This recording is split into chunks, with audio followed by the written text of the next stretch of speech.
has been an intense week for the first defendant, former City Harvest Church board member John Lam, to take the stand. Lam, who has been a member of the church since its inception, told the court for as long as he had known Pastor Kong Hee, Kong had never failed at any mission. It was on this premise that when Kong shared the vision from God for the crossover project, Lam told the court he had full confidence the mission would be successful. It was heard in court that the crossover project was a mission by the church to reach the youth of Asia and share the gospel through secular music. Lam's lawyer, Senior Counsel Kenneth Tan, sought to establish that while Lam was a trusted member of the board, he popped up here and there in the actual planning and execution of various vehicles the church used to manage funding of the crossover project. The court heard that Lam's advice was mostly sought on matters pertaining to accounting and audit.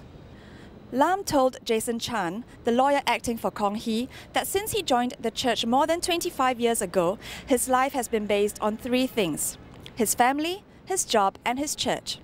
This was why he served the church as a volunteer and why he would never intentionally do anything to hurt the church.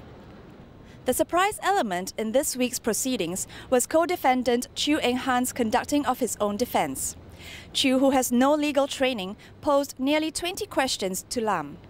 Chew, who was the church's fund manager, brought up matters such as CHC's appetite for risk, citing the underground auditorium of its Jurong West premises, which held the record for the largest columnist underground auditorium. He also brought up the fact that he, as fund manager, had invested 2.2 million of the church's funds into one share during the subprime crisis. Though that share plunged in value initially, Chew told the court he exited at a $500,000 gain for the church eventually.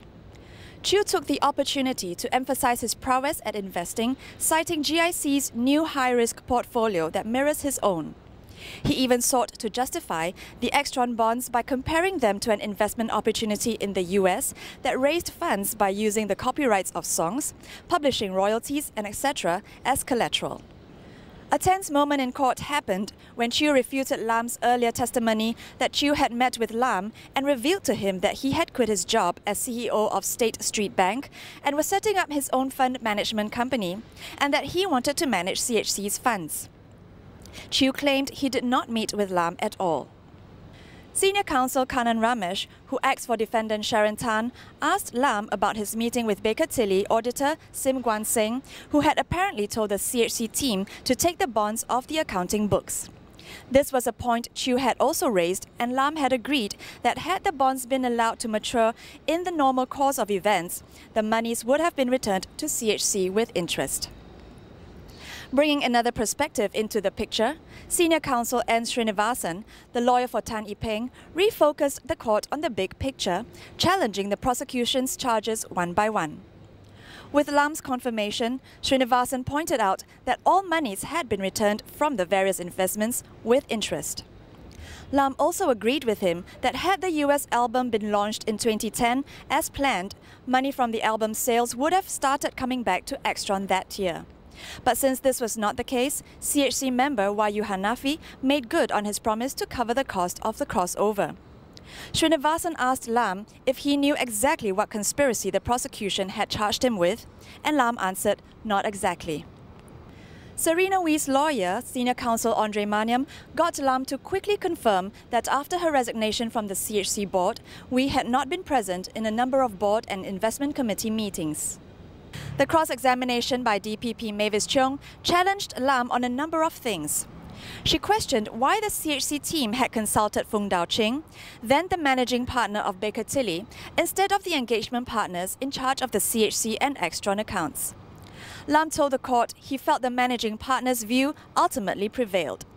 The DPP also questioned why the team behind the crossover did not reveal that Extron was managing San Ho's music career to its members. It was heard in court that the Roland Poon incident in 2003, in which the church member told the press that church funds were used for San Ho's secular music career, had left the CHC team traumatized. Thereafter, to protect what they believed was a church mission, the crossover project had to be removed from direct church funding. Members were not told at church level about Extron's role in managing Ho because with a church the size of CHC, news would get out to the public quickly, explained Lam. The prosecution will continue its cross-examination of Lam on August 4th. For more information, log on to citynews.sg. I'm Andrea Lim for City News, Singapore.